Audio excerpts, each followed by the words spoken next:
அனைவருக்கும் வணக்கம். சற்று முன் வெளியான முக்கிய அறிவிப்படி கொட்டி தீர்க்க போகும் கனமழை, மக்களே கவனமாக இருங்கள். வளிமண்டல காற்றழுத்த தாழ்வு பாதை காரணமாக தமிழகத்தில் இன்று முதல் ஆகஸ்ட் 30ஆம் தேதி வரை பரவலாக பலத்த காற்றுடன் கூடிய கனமழை பெய்யக்கூடும் என சென்னை வானிலை மையம் தற்போது புதிய எச்சரிக்கை அறிவிப்பை வெளியிட்டுள்ளது. இதில் குறிப்பாக எந்தெந்த தேதிகளில் எந்தெந்த மாவட்டங்களில் கனமழை பெய்யக்கூடும் என்பதை பற்றியும் மேலும் சில கூடுதல் தகவலை நம்ம வீடியோல பார்க்க போறோம். வீடியோவை முடிஞ்ச அளவுக்கு ஸ்கிப் பண்ணாம பாருங்க. வீடியோக்குள்ள போறதுக்கு முன்னாடி இந்த வீடியோக்கு லைக் பண்ணுங்க, பிரஸ் பண்ணுங்க. உங்களுக்கு மழை சம்பந்தமான வீடியோக்களை உடனுக்குடன் துல்லியமாக தெரிஞ்சுக்கணும்னா இந்த சேனலை சப்ஸ்கிரைப் பண்ணிக்கோங்க. வாங்க வீடியோக்குள்ள போகலாம். தமிழக கடலோர பகுதி கீழ்மட்ட வளிமண்டலத்தில் ஒரு பலவீனமான காற்றழுத்த தாழ்வு பாதை நிலவுகிறது.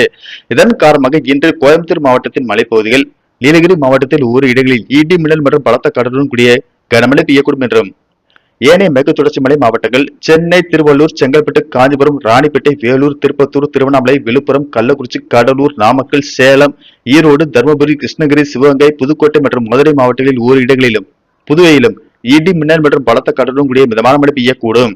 ஏனைய தமிழகத்தில் ஒரு சில இடங்களில் காரைக்கால் பகுதிகளிலும் இடி மின்னலுடன் கூடிய லேசான மழை பெய்யக்கூடும். நாளை கோயம்புத்தூர் மாவட்டத்தின் மலைப்பகுதிகள், நீலகிரி மாவட்டத்தில் ஒரு இடங்களில் இடி மின்னல் மற்றும் பலத்த காற்றுடன் கூடிய கனமழை பெய்யக்கூடும் என்றும் ஏனைய மேற்கு தொடர்ச்சி மலை மாவட்டங்கள் சென்னை, திருவள்ளூர், ராணிப்பேட்டை, வேலூர், திருப்பத்தூர், திருவண்ணாமலை, மதுரை, சிவகங்கை மற்றும் புதுக்கோட்டை மாவட்டங்களில் ஒரு சில இடங்களில் இடி மின்னல் மற்றும் பலத்த காற்றுடன் கூடிய மிதமான மழை பெய்யக்கூடும். 26ஆம் தேதி மேற்கு தொடர்ச்சி மலை மாவட்டங்களில் ஒரு இடங்களில் இடி மின்னல் மற்றும் பலத்த காற்றுடன் கூடிய மிதமான மழை பெய்யக்கூடும் என்றும் ஏனைய தமிழகத்தில் ஒரு இடங்களிலும் புதுவை மற்றும் காரைக்கால் பகுதியிலும் இடி மின்னலுடன் கூடிய லேசான மழை பெய்யக்கூடும். மேலும் வருகிற 30ஆம் தேதி வரை தமிழகம், புதுவை மற்றும் காரைக்கால் பகுதிகளில் லேசான மழை பெய்யக்கூடும்.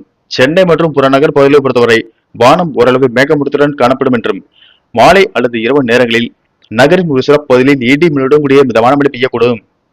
அதிகபட்ச வெப்பநிலை 35 டிகிரி செல்சியஸ் ஒட்டியும் குறைந்தபட்ச வெப்பநிலை 26 முதல் 27 டிகிரி செல்சியஸை ஒட்டி இருக்கக்கூடும்.